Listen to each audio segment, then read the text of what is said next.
crier honnête. Ou même, faut qu'on réponde respect. La caille nous, dans la culture, nous, là, on a entré la caille, ou bien la entré dans l'espace, li crier honneur pour l'annoncer que la vini. Ou même, si accepter que moun sa entre la caille, bienvenue la caille, ou répondre respect. Moi crier honneur. Respect. Non pas, c'est Sarafina. Je vais raconter nous une petite histoire sur un petit monde qui relève Tizekle. Tizekle, c'est un petit monde, j'ai le calé en pile, très intelligent. Eh bien, un jour, pendant Tizekle a sauté l'école, la rentré la caille, maman même t'a brasse son bouillon sur du feu. Il tend des potes la frapper, blow! Tizekle paraît, il retire le chapeau que t'es dans la tête là, le voyait, il retire le sac là dans le dos, il dépose la terre, blow! Il chita le fâché, il croise les bras. 4000 marées dans le front. Maman dit, oh, Tizekle, comme ça, montre même bonsoir pas dit. Maman me fâché. Oh, Tizekle, qui ça qu'il faut fâcher comme ça? Maman, je dis à pendant dans l'école là, ou un camarade qui dit comme ça que nous-mêmes noirs, c'est esclaves seulement nous. On pile un paquet d'esclaves, rien encore nous pays. Maman tellement fâchée. Qui ça qu'il faut fâcher à Zekle? Maman, moi senti c'est menti. Moi pas comme ça pour me te répondre. Je senti c'est point moi t'avouer, c'est pied moi t'avouer. Pas comme ça pour me répondre. Moi fâché maman. Maman ferme du feu là, couvre bouillon. Dit Tizekle, chita pour me raconter. Ou gen raison fâché. Parce que oui, c'est pas vrai que nous-mêmes peuple noir, ces esclaves nous simplement que nous pas rien encore. Peuple noir, ancêtres nous avant même que m'te fait, bon pas quand même comme si m't'a fait aller ouais pour même. Moun sa yo c'est dans royaume yo te kon vivre. De pourtant des royaumes, autant des rois, autant des reines. C'est moun qui était bien. C'est moun qui pas comme ça. C'est moun qui te savait, qui te connaît, qui gagne pile connaissance. Côté autant de yore les Égypte là, côté gen pyramide yo. Et bien pyramide ça yo, qui a sous pensé, qui construit yo, à main yo. Et bien ces ancêtres nous même peuple noir qui construit pyramide ça yo. Bagay jusqu'à présent pyramide ça yo là pas gen moun qui compte comment yo te fait et pas gen moun qui ka reproduire yo jan yo te fait là. C'est nous-mêmes peuple noir. Ou l'autre si bagay m'a dit encore pour leur arriver l'école là pour ka répondre camarade là. Est-ce qu'on te connaît que les ancêtres nous c'était un peuple qui te savait, qui te gagne pile connaissance. Quand une université Tombouctou qui dans côté jodi en yoré les Mali. C'est là en pile nan yo fait tout étude apprendre tout ça et yo pour apprendre. En pile européen, en pile monde tout côté aller dans l'université ça pour aller chercher sa vie maintenant tête yo. Et ben c'est la caille non. Gan pile monde jusqu'à présent, il a cherché connait dans l'université ça qui la caille noir et puis on prend même connaissance ça pour y craser nous mettre nous à terre. Ou dit demain on prend l'école là, ou prend répondre camarade là, on prend le voyer point, on prend le voyer pied. Non. Gon l'autre gens ou ka goumen. Ou prend le relais, ou prend dire hier ou te dit tel bagay fait tel genre. Mes réponses que moi gain pour. La saisi ouais que ou compte côté au sorti, ou compte qui est souillé et ou compte côté au pralé. Autant de ça me doute Tizekle. Mine qui te marre dans fond Tizekle ou commence démarrer. Moi ouais yeux Tizekle qui commence éclairer. Maman demain l'aime river l'école, c'est pas lui même seulement, non moi pas le répondre, moi pas dire tout le monde ça pour tout le monde connaît qui côté me sorti. Maman Tizekle découvre bouillon, il dit qu'on y a ou défâché. Est-ce que vous avez un petit bouillon? Oui maman, m'a bon petit bouillon.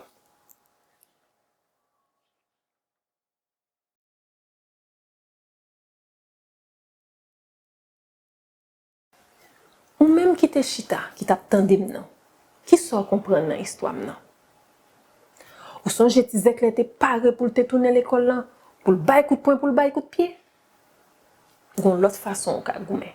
Ou même tout, ou ka choisi goumen yon l'autre façon. Chercher connaît qui moun lié. Chercher connaît histoire pays ou. Chercher connaît histoire ancêtre yo. Chercher connaît qui qualité moun yo te.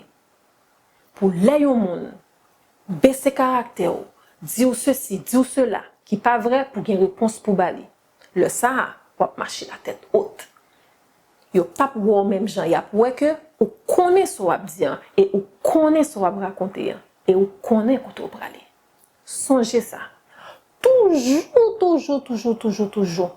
Cherchez une façon pour apprendre sous pays ou, sous culture, sous race ou, pour qu'à toujours connaître koto sorti, pour qu'à connaître koto brale.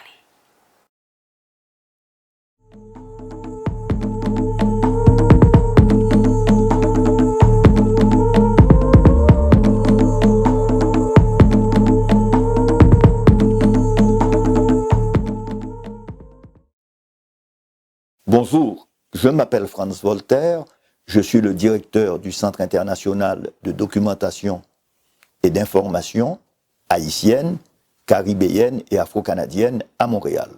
Un centre qui existe depuis 1983 et qui travaille sur la recherche dans les communautés afro-canadiennes. Alors, on commencera par aborder d'abord la question du peuplement des hommes en Afrique. Commençons par signaler que notre espèce Homo sapiens est née en Afrique, que tous les êtres humains proviennent de cette même espèce et qu'il n'existe qu'une seule race humaine, c'est Homo sapiens.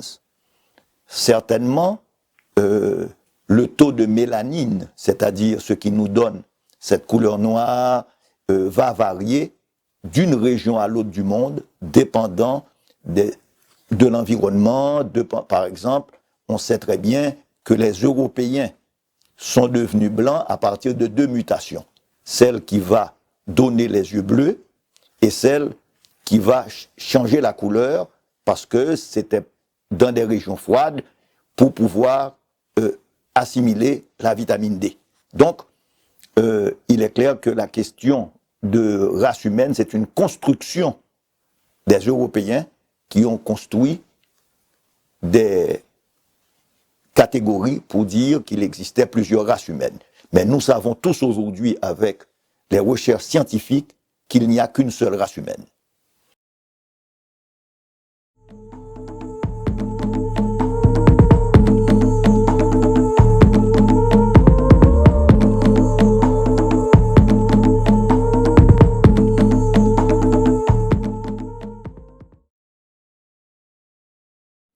Salut les amis, c'est moi Sarafina qui vient vers vous pour faire un résumé du conte qu'on a écouté tout à l'heure. Qu'est-ce que vous avez compris? Ou plutôt, qu'est-ce que vous avez retenu? Moi, ce que je trouve de très important à retenir, c'est qu'il faut savoir d'où on vient pour savoir où on va. Ou aussi, il faut savoir d'où on vient pour justement être capable de tenir tête à des gens qui sont ignorants par rapport à notre histoire ou notre personne. Dans notre histoire, un camarade de classe fait comprendre à Tizekle que tous les gens de race noire sont des gens qui sont nés esclaves, qui sont esclaves et qui seront toujours des esclaves. Ça a brisé le cœur de Tizekle, ça lui a fait de la peine. Une chance qu'en rentrant à la maison, sa mère avait les bonnes informations pour non seulement l'enseigner, afin que lui puisse enseigner ce même camarade. C'est très important. Quand on ne sait pas quelque chose, on demande pour avoir la réponse. En ayant la réponse, Tizekle, le lendemain, a pu aller à l'école et mettre au clair avec ce camarade et lui expliquer qui il est vraiment. Très important. Autre chose. Dans notre histoire, on décrit Tizekle comme une personne qui gagne j'ai calé. Qu'est-ce que ça veut dire j'ai calé? Une personne qui gagne j'ai calé, c'est une personne qui est allumée, qui est alerte, qui analyse, qui regarde et qui écoute, qui est intelligent, comme toi. Vous êtes tous, toutes des G calés. Vous êtes intelligents, intelligentes, vous regardez, vous essayez de comprendre, vous posez des questions, vous analysez. G calé. Une autre chose qu'on a entendue aussi dans le conte, 4 mines marines en front. Front. 4 mines. C'est quand quelqu'un est fâché. On imagine les points ici ou les rides ici qui font en sorte qu'on a cette allure. C'est ce qu'on appelle 4 mines marines en front. C'est quelqu'un qui est en colère ou qui est fâché.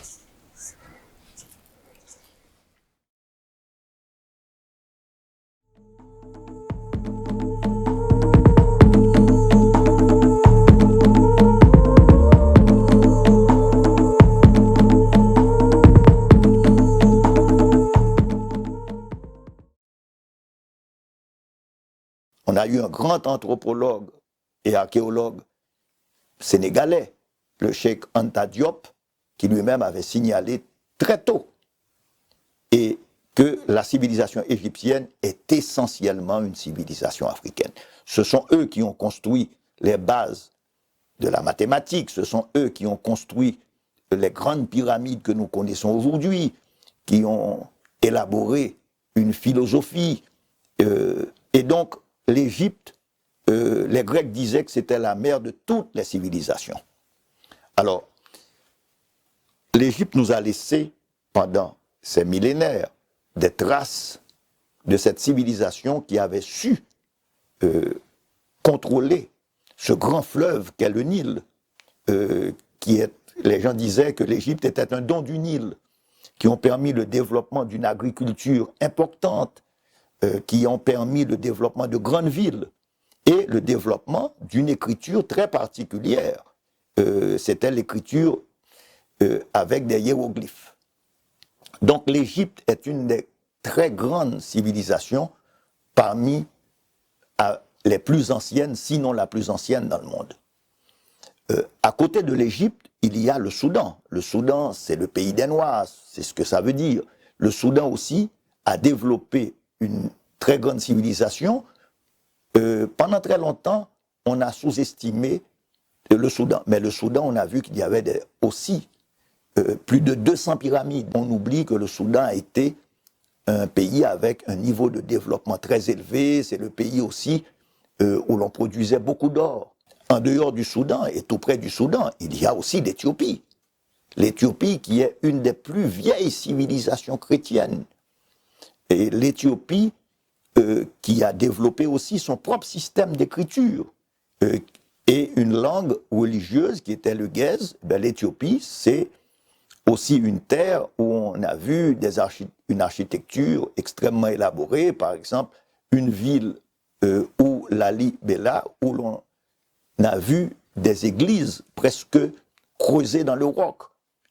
Donc l'on voit très bien qu'autour du Nil s'étaient développées de très très grandes civilisations urbaines, l'Égypte, le Soudan et l'Éthiopie.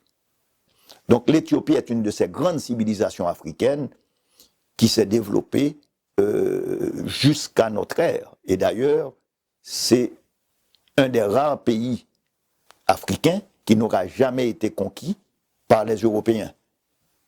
Il y avait aussi des États et des royaumes. Dans ce qui est le Nigeria actuel, on parle du royaume du Bénin, on parle du royaume du Dahomey,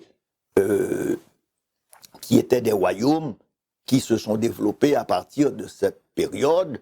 On parle aussi, dans l'est du continent africain, du Zimbabwe. Et le Zimbabwe, où on en a retrouvé des murs énormes de plusieurs mètres de haut, parce que le Zimbabwe était aussi, à l'époque, une zone productrice d'or qu'il exportait vers le Moyen-Orient. On voit que donc l'image qu'il n'y avait pas de civilisation africaine est une image fausse, est une image qu'on a inventée à partir justement de l'expansion européenne pour donner de l'Afrique une image négative. Mais il y avait de grandes civilisations en Afrique, on a retrouvé leurs traces, Et c'est, je dirais, du Zimbabwe au Mali, à l'Empire du Ghana, au royaume côtier, et même au royaume du Sénégal. Différents royaumes ont coexisté donc en Afrique, et tout cela nous révèle des pays où il y avait de puissants empereurs, des rois puissants, et cela va durer jusqu'à la conquête de l'Amérique par les Européens au XVe siècle.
Sans faire référence aux cultures africaines. Parce que nous sommes tributaires de cette culture, nous avons des éléments qui ont marqué notre histoire, et toute cette histoire, en grande partie, vient du continent africain. Alors, quand on a parlé de l'Égypte, du Soudan, de l'Éthiopie, ce ne sont pas les seuls grands États africains. Parce que, à partir du IXe siècle, avec justement l'arrivée des musulmans, on va voir se constituer de très grands empires africains. Un des exemples les plus intéressants, c'est par exemple l'empire du Mali. Alors vous savez qu'il y a une très grande ville au Mali, Tombouctou. C'est une ville où s'est développée une très grande université. Jusqu'à présent, on retrouve à Tombouctou des bibliothèques, des manuscrits extrêmement importants. Le Mali aussi était un très grand empire qui s'est développé avec un commerce avec les pays arabes à travers le Sahara. Le Sahara, qui est un énorme désert, avait aussi des routes commerciales et qui liaient le Mali à l'Égypte, au Maroc et même à l'Algérie. Donc on voit que le Mali avait développé un très grand empire. D'ailleurs, il y a une très grande anecdote. L'empereur du Mali, Kankan Moussa, qui était musulman, et vous savez, dans la religion musulmane, un des préceptes, c'était de faire le pèlerinage à la Mecque. Eh bien, parti pour faire son pèlerinage à la Mecque, l'empereur arrive en Égypte et il a déversé tellement d'or en Égypte que la monnaie égyptienne, donc le dinar basé sur l'or, va perdre de sa valeur parce qu'il y avait tellement d'or que ça va durer presque 100 ans. Et donc, on voit là la richesse de l'empereur, et on dit même que l'empereur, voulant savoir ce qu'il y avait au-delà des côtes d'Afrique, aurait organisé, bien avant les voyages des Espagnols avec Christophe Colomb, aurait envoyé son frère, qui n'est pas revenu en Amérique, avec une flotte pour découvrir ce qu'il y avait dans des continents qu'on pensait qu'ils existaient, mais qu'ils ne connaissaient pas. Mais cette flotte n'est jamais revenue. Mais disons, les gens disent qu'il y avait de cet empire du Mali, une grande flotte partie et qui serait arrivée en Amérique.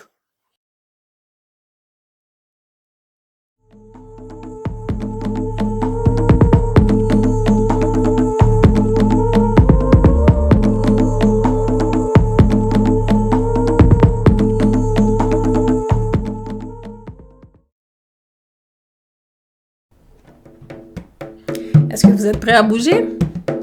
Vous savez qu'avant de danser, c'est très important de bien travailler le corps, bien réchauffer le corps, travailler les muscles afin de ne pas se blesser. Donc, on va tranquillement se mettre en position pour commencer le réchauffement. On va commencer avec la tête en faisant des mouvements en avant, en arrière. Voilà. Donc, c'est un mouvement continu. En arrière, en avant, en arrière, en avant. Le prochain mouvement, vous allez continuer avec la tête et le cou, mais cette fois-ci, vous allez y aller de droite à gauche. Voilà. Encore une fois, c'est un mouvement continu. On va toujours continuer à travailler le cou et la tête en faisant des cercles complets en commençant vers la droite. Prêt? Et voilà. On y va pour une deuxième fois. Une troisième fois. Et après la quatrième fois, on fait le même mouvement, mais cette fois-ci, vers la gauche. Et voilà. On y va pour 2. Pour 3. Et on finit pour 4. Maintenant, on se prépare à travailler nos épaules. Vous faites comme si vous vouliez toucher vos oreilles avec vos épaules en les montant vers le haut. Les bras bien droits. Prêt? Voilà. Monte les épaules en les redescendant, mais toujours en gardant les bras bien droits. Le prochain mouvement, on va continuer à travailler les épaules en les ramenant vers l'avant et en les poussant vers l'arrière.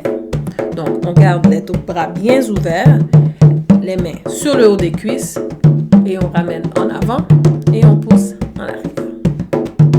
Maintenant, on travaille les bras en faisant des grands cercles avec les bras vers l'arrière. Vous continuez vos cercles. Ensuite, vous allez continuer le même mouvement, cette fois-ci avec les cercles vers l'avant. Voilà. Ensuite, on va travailler les hanches. Vous allez vous mettre en position, main sur les hanches. Avec le bras droit, vous allez pencher le corps sur le côté gauche. Voilà. Vous travaillez le bras, le côté du corps et les hanches. Ou plutôt la hanche. Vous allez continuer le même mouvement en le faisant de l'autre côté pour travailler l'autre côté du corps. Voilà. On va continuer avec les hanches en penchant le haut du corps vers l'avant et en le ramenant vers l'arrière. Donc, on penche en avant et on ramène en arrière. On essaie d'aller le plus loin possible. Pour ceux pour qui c'est plus difficile, on respecte les limites de son corps et on y va jusqu'où on peut aller. Donc, en arrière et en avant. En arrière, en avant. Voilà. Maintenant, on travaille les genoux. Simplement en faisant des bonds, donc en pliant les genoux vers le bas. On garde les pieds bien fermés, les jambes bien ouvertes. Maintenant, on va ouvrir les jambes en faisant le même mouvement avec nos genoux. Et voilà. On va refermer les jambes. Voilà, toujours en pliant les genoux. Pour rouvrir les jambes, en pliant les genoux toujours. Voilà. Et ensuite, on finit le mouvement en refermant les jambes. Maintenant, on s'apprête à finir notre réchauffement en travaillant les chevilles. On va commencer avec la cheville droite et on va tourner vers l'extérieur, donc vers la droite. Et on tourne. Et voilà. On va faire le même mouvement mais en tournant la cheville vers la gauche. Donc, vers l'intérieur. Voilà. Étant donné qu'on a deux chevilles, on va déposer la jambe droite pour lever la jambe gauche et travailler la cheville gauche. En tournant vers l'extérieur, cette fois-ci vers la gauche. Et on va finir le mouvement en tournant la cheville vers l'intérieur, donc vers la droite.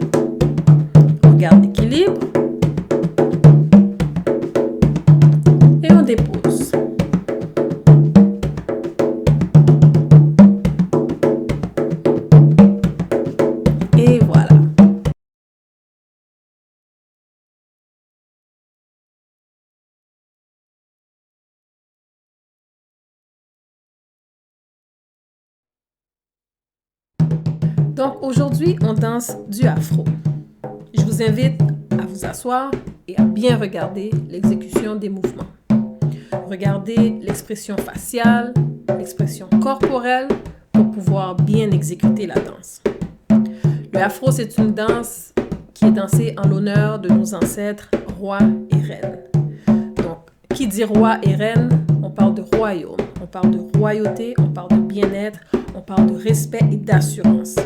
Donc, l'allure toujours solennelle, le corps toujours bien droit, le buste bien droit. Donc, prenez le temps de regarder les jambes, les pieds, les bras et le visage. Ce sont des mouvements qui sont très doux, très posés, mais en même temps très définis. Donc, regardez bien de quel côté la danseuse commence et de quel côté la danseuse finit. Et prenez le temps aussi de voir le nombre de fois que le mouvement est exécuté. À chaque mouvement, toujours se rappeler qu'on est un roi et une reine.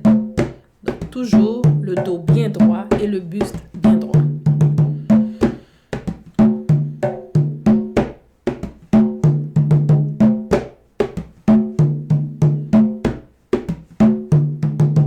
Généralement, les mouvements sont par 4. Donc, toujours 4 fois.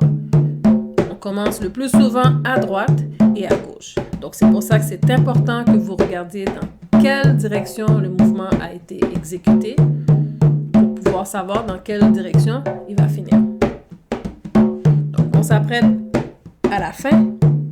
On avance vers la fin. Et voilà.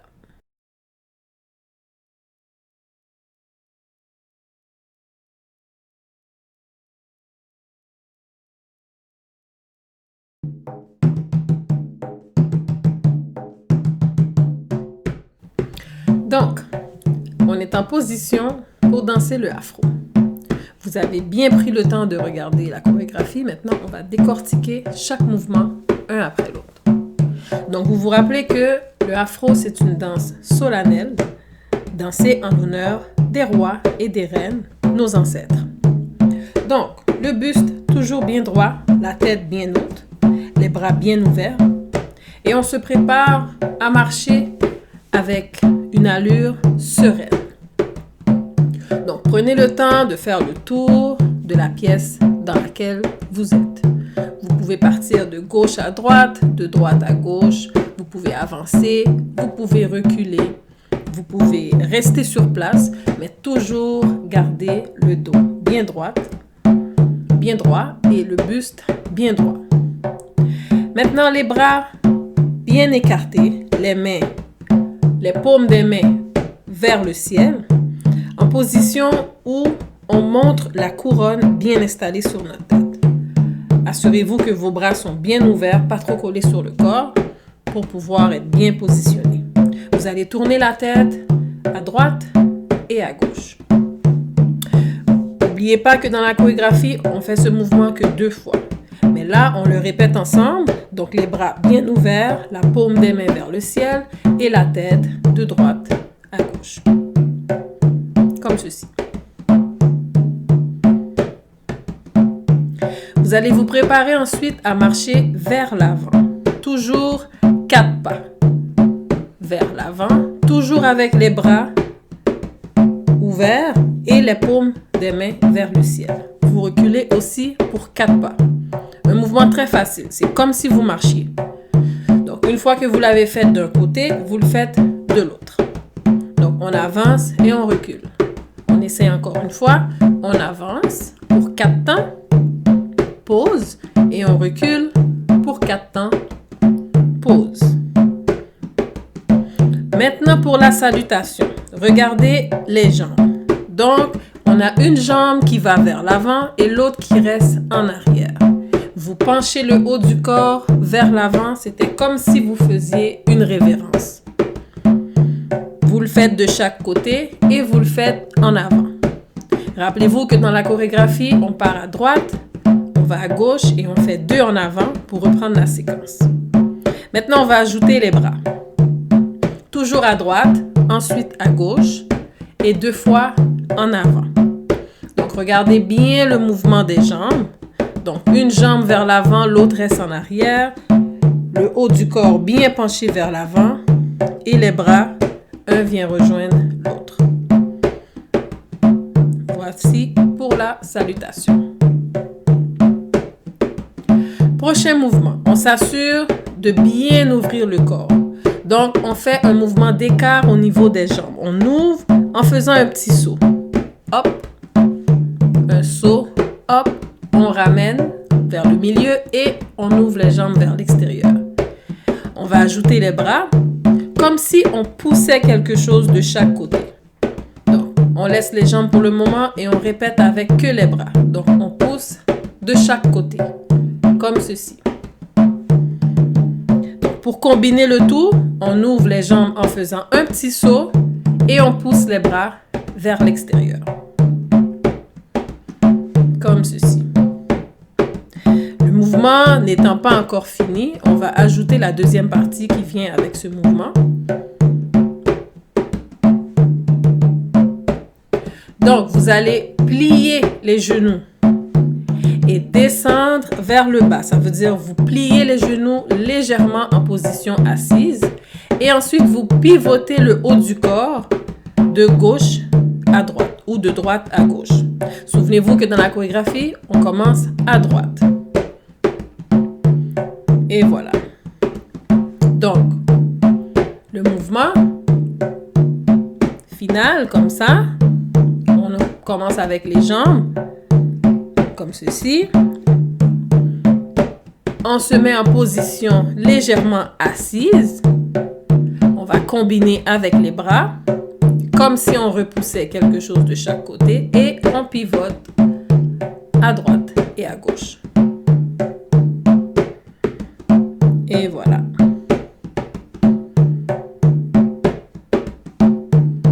Est-ce que vous le faites en même temps que moi? Et voilà. Le prochain mouvement, encore une fois, on va le décortiquer. On va commencer avec les genoux seulement. Là, vous avez vu le mouvement. Donc, on plie les genoux en faisant 1, 2 ouverts. On fait 2 pas vers le milieu et on ouvre les jambes comme le dernier mouvement en écart. Donc, 1, 2 ouverts. On plie les genoux comme si on s'assoyait par terre. 1 ouvert.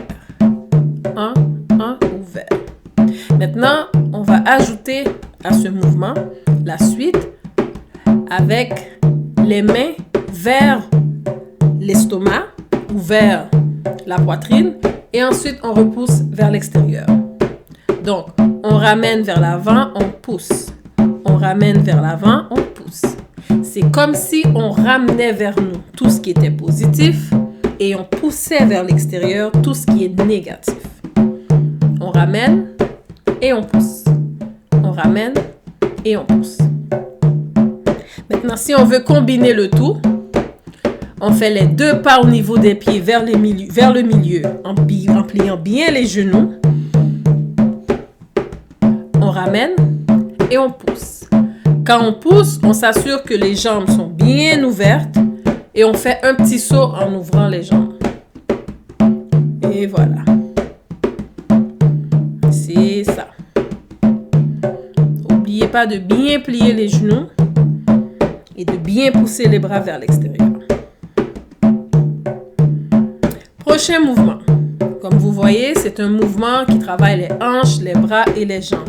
C'est un pas de 2 au niveau des pieds. Vous allez vers la droite, ensuite vers la gauche. On va prendre le temps de regarder que les pieds. Donc, vous voyez, 1, 2. On pousse vers l'avant, on ramène en arrière.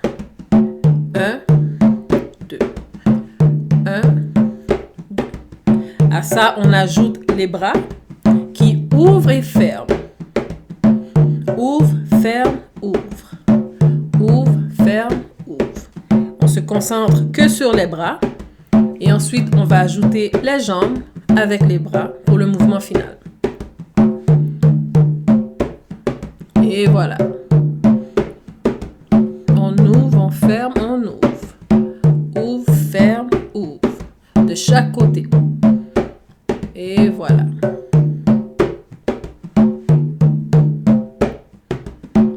bien prendre le contrôle des bras, de pas trop les pousser vers l'arrière. Le prochain mouvement, on balance le corps à droite et à gauche.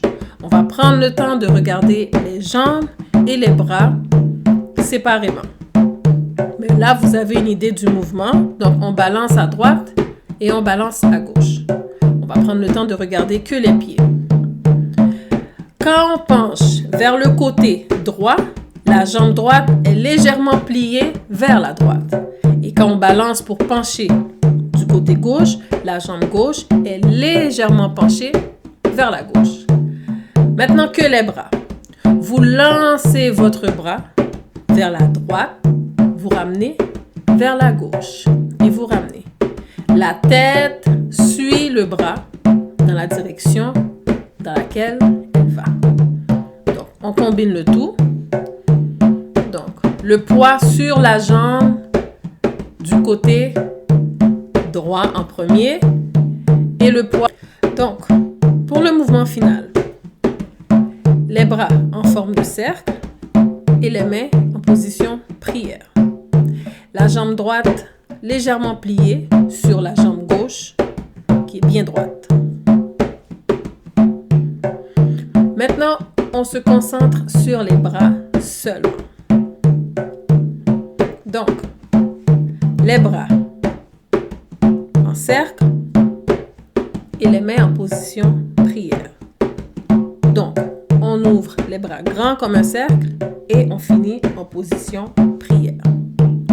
Pour la jambe droite, levée, légèrement pliée en appui sur la jambe gauche, comme ceci. La jambe gauche bien droite.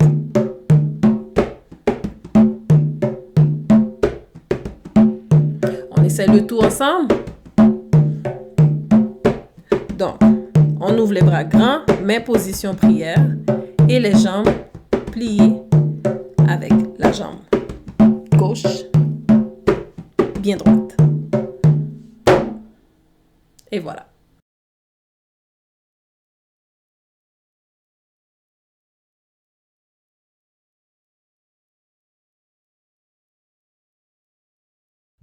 Donc, en position pour danser le afro. Les bras bien ouverts, la tête bien haute. Et on marche l'allure solennelle, le buste bien droit et le corps bien droit. Donc, assurez-vous de vous mettre dans la peau d'un roi ou d'une reine. Bien mettre sa couronne en évidence et tourner la tête à droite et à gauche. On marche pour 4 pas, pause et on recule pour 4 pas. Le même mouvement de l'autre côté. 4 pas vers l'avant, pause et 4 pas vers l'arrière, pause. Salutation à droite, salutation à gauche et 2 fois vers l'avant pour recommencer la même séquence. À droite, à gauche et 2 fois en avant. On ouvre le corps bien grand, position assise et on pivote le haut du corps vers la droite, vers la gauche pour 4 temps. Les genoux bien pliés, on ramène vers l'avant en poussant les bras vers l'extérieur. On ramène et on pousse. Mouvement d'ouverture au niveau des jambes et des bras vers la droite. Pas de 2, 1, 2. 1, 2. Pour finir, à gauche. Et on balance le corps vers la droite, ensuite vers la gauche, avec un mouvement étiré au niveau des jambes et des bras. Position finale. Et voilà.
vers 1452, Constantinople, qui était le dernier empire romain, la grande ville et le dernier État chrétien, tombe aux mains des Turcs.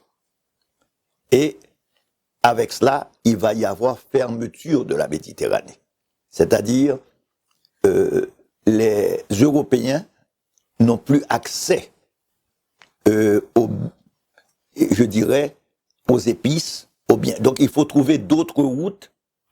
Et là commence aussi un processus nouveau de rechercher des routes commerciales différentes.